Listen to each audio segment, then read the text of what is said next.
ఆ! అటు చూడనా క్వశ్చన్ అటు అడుగుతా. హ్మ్. నమస్తే అన్న. నమస్తే అన్న. అన్న ఈరోజు ఒక ఇష్యూ జరిగింది. అంటే ఈఎంఐ కట్టలేక 3000 ఈఎంఐ కట్టలేక బ్లాక్‌మెయిల్ చేసిర్రు కొంతమంది. న్యూడ్ ఫోటోస్ నా దగ్గర ఉన్నాయి. బ్లాక్‌మెయిల్ చేస్తాం, సోషల్ మీడియాలో వదులుతామని చెప్పడం ద్వారా డిప్రెషన్‌కెళ్ళి తను చనిపోవడం జరిగింది. సో, ఇంత చిన్న విషయానికి డిప్రెషన్ అయ్యి చనిపోవడం ఎలా చూడొచ్చంటారు? అన్న డిప్రెషన్ కాదన్న, అది ఈఎంఐల ప్రాబ్లం అన్న. ఈఎంఐ వాళ్ళు ఫస్ట్ పర్ఫెక్ట్‌గా నార్మల్‌గా ఉండలేదు. ఆళ్ళు చాలా రాంగ్‌గా మాట్లాడుతున్నారు. చాలా రాంగ్‌గా బిహేవ్ చేస్తున్నారు. ఇంటికాడ లేడీస్ మీద చేతులెత్తుతున్నారు. ఇంటికాడ ఎవరైనా పెద్దోళ్ళుంటే ఆళ్ళ మీద కొట్టడానికి ఎళ్తున్నారు. ఇయన్నీ తప్పే కదా! వాళ్ళు చేసి తప్పులే. ఇంటికాడ పరువు పోయిందంటే ఇప్పుడు ఇంటికెళ్ళిన తర్వాత ఒక తప్పు చేసిన తర్వాత ఇదిలో 10 మంది 10 రకాలుగా మాట్లాడుకుంటారు. అటువంటిది ఇప్పుడు ఆడు మనస్తాపకు గురయ్యే చచ్చిపోయాడు. ఇది యాక్షన్ ఎవరి మీద తీసుకోవాలంటే ఈఎంఐ వాళ్ళు కట్టించుకోమని ఎవరు పంపించారో ఆ కంపెనీ మీద తీసుకోవాలి నిజంగా యాక్షన్. బరాబర్ యాక్షన్. అన్న ఈ మధ్యలో లోన్స్ కోసము అంటే ఫ్రెండ్స్‌ని అడగడం ఒక ఎత్తు అనుకుంటే, సో డైరెక్ట్ ఫోన్‌లోనే యాప్స్ ద్వారా కొన్ని లోన్స్ వస్తున్నాయి కదా! సో అట్లా నుంచి తీసుకోవడం కరెక్టేనా? అంటే దాని ద్వారా యాక్సెస్‌లో కాంటాక్ట్ నంబర్స్ వస్తున్నాయి. సో మన ఫోటోస్ కూడా చూస్తుంటారు కాబట్టి, సో దాన్ని వాడుకొని హ్యాక్ చేస్తున్నారు కాబట్టి ఏం చెప్పదలుచుకున్నారు? నీకు ఒక తీసుకోవడం రూపాయి, కరెక్టేనా? నీ ఇంటి పక్కోడు నీకు ఒక రూపాయి ఇవ్వాలన్నా నోటు రాయించుకునేటోడు ఇన్నాళ్ళ. ఇప్పుడు అదే యాప్‌లో ఇచ్చేస్తున్నారు, నీకు ఎంత ఉన్నా అంత ఉన్నానా. దాన్ని బట్టి నువ్వు తీసుకొని నువ్వు కట్టుకుని దమ్ముంటే తీసుకోవాలి. అంతేగాని నీ ఇష్టం వచ్చినట్టు తీసుకొని కట్టకపోతే వాళ్ళు చేయవలసిన పని వాళ్ళు చేస్తారు. కానీ వాళ్ళు కరెక్ట్ వేలో వెళ్తలేదు. ఫైనాన్సర్‌లో కూడా చాలా కరెక్ట్ వేలో వెళ్తలేదు. చాలా రాంగ్‌గా వెళ్తున్నారు. నువ్వు ఒక పోలీస్ కేస్ పెట్టు. పోలీసులు స్పందించకపోతే వాళ్ళ మీద కేసు పెట్టు.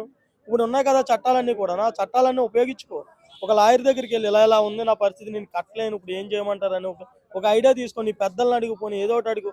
చనిపోవడం అన్నది చాలా రాంగ్. నువ్వు చనిపోవడం అన్నదే నీ ఫ్యామిలీకి చాలా దుర్మార్గమైన అంటే ఆలోచన అది. చిన్న చిన్న ఆటలకు ఇన్కేస్ 3000కే చనిపోవడం అనేది చాలా దురదృష్టకరమైన విషయం ఇది. అది 3000 అని మీరు అనుకుంటారా? ఆడు పరువు అని ఆడనుకుంటారు. అంటే నీకు న్యూడ్ ఫొటోస్ ఉన్నాయి, ఆ అదే ఏజెంట్ కి ఫోన్ చేస్తే అదే అదే అదే నీకు ఇప్పుడు 3000 అని నువ్వు అనుకుంటావు. కానీ అతను ఎంత బ్లాక్ మెయిల్ చేశారో వాళ్ళకి తెలుసు. అంటే వాళ్ళకి ఈఎంఐ తెలుసు. సిబ్బందులు కూడా ఒకప్పుడు మంచిగా మాట్లాడేవారు. కానీ ఇప్పుడు నీ వాట్సాప్ కి మీ చుట్టాలందరికి కాల్ చేస్తాము, మీ న్యూడ్ ఫొటోస్ ఎడిట్ చేసి పంపిస్తాము ఆ, అని చెప్పేసి చెప్పడం అయితే జరుగుతుంది. అవును మరి అయ్యే కదా మరి. అదే చెప్తున్నా. ఇప్పుడు ఈ ఫైనాన్సర్ సరిగ్గా లేకే కదా ఇన్ని గొడవలు అవుతున్నాయి. అంటే ఇప్పుడు చనిపోయిన వ్యక్తులకు అలా ఏమన్నా మూల్యం చెల్లించాలంటారా? చెల్లించాలి, 100% చెల్లిస్తాం కదా. ఈ ఫైనాన్సర్లు అందరినీ తీసుకొచ్చి బట్టలు ఇప్పి రోడ్డు మీద కొట్టాలి ఫస్ట్.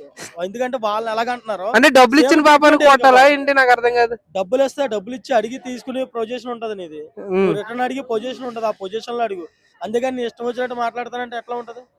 సరే, అంటే ఇంకా ఆ కుటుంబానికి తీవ్రమైన బాధ కలిగింది అనుకుంటారు అయితే అంతే జనాలు. కదా. ఇప్పుడు ఇప్పుడు ఎవరైతే ఫైనాన్సర్ అడిగారో వాడిని చచ్చిపోమని ఒకసారి. వాళ్ళ ఇంట్లో ఎంత బాధ ఉంటుందో వీళ్ళ ఇంట్లో కూడా అంతే బాధ ఉంటది. ఉమ్. ఫైనాన్సర్ అడిగినప్పుడు కూడా ఒక రూల్ ఉంటది, ఆ రూల్ ప్రకారం అడగాలి. అంటే ఇప్పుడు ఆ, ఈయననే కాదు, ఇప్పుడు చాలా మంది ఈఎంఐలు ప్రతి ఒక్కరికి, ఇన్కేస్ మీకు మాకు ప్రతి ఒక్కరికి ఉన్నాయి. ఇప్పుడు అన్నా, ఈఎంఐస్ కి కట్టే వాళ్ళ కోసం ఈఎంఐ మీరు ఏం లేని మనిషి చెప్తారు? లేడు, ఈఎంఐ లేని మనిషి లేడు, అమ్మాయితో పెట్టుకుని అబ్బాయి లేడు. ఈ ఉమ్. రెండు 100%. ఈ రెండు వాటి వల్ల ఎక్కువ సూసైడ్లు జరుగుతున్నాయి. ఒకటి జరిగేది అమ్మాయిల వల్ల, రెండు జరిగేది ఈఎంఐల వల్ల. ఈ రెండు చాలా డేంజర్. వాటి జోలికి వెళ్ళకపోవడం మంచిది. నేను ములిగే ఉన్నాను. ఇప్పుడు నేను పత్తిని కాదు, నేను ఈఎంఐలు కట్టాలి. కానీ నేను ఏంటంటే ఎక్కడ దాకా వెళ్ళాలో అక్కడ దాకానే వెళ్తున్నాను. ఇప్పుడు ఆడు అంత ఇంటికి వచ్చి అడిగాడు అనుకో, డైరెక్ట్ స్టేషన్కి వెళ్దాం. సరే అన్న, ఇంటికి వచ్చి అడిగినా ఏమొచ్చినా ఫైనల్ గా ఏం కేసు చెప్తారు పెట్టాలి. ఫైనల్ గా జనాలకి? అన్న ఈఎంఐ కట్టాలన్నా, కట్టకపోతే వాళ్ళు ఊరుకోలేదు. ఎందుకంటే వాళ్ళు డబ్బులు ఇచ్చిందే. కానీ దాన్ని బట్టి ఏంటంటే నువ్వు మాత్రం పర్ఫెక్ట్ గా ఉండాలి. Yes. నువ్వు పర్ఫెక్ట్ గా ఉండి 1 నెల 2 నెలలు అంటే ఓకే. నువ్వు ప్రతి నెల అలా చేస్తే వాళ్ళు కూడా ఊరుకోరు కదా. కానీ వార్నింగ్లు ఇస్తామన్నా చాలా తప్పాలి. సరే అన్న, అది. ఓకే.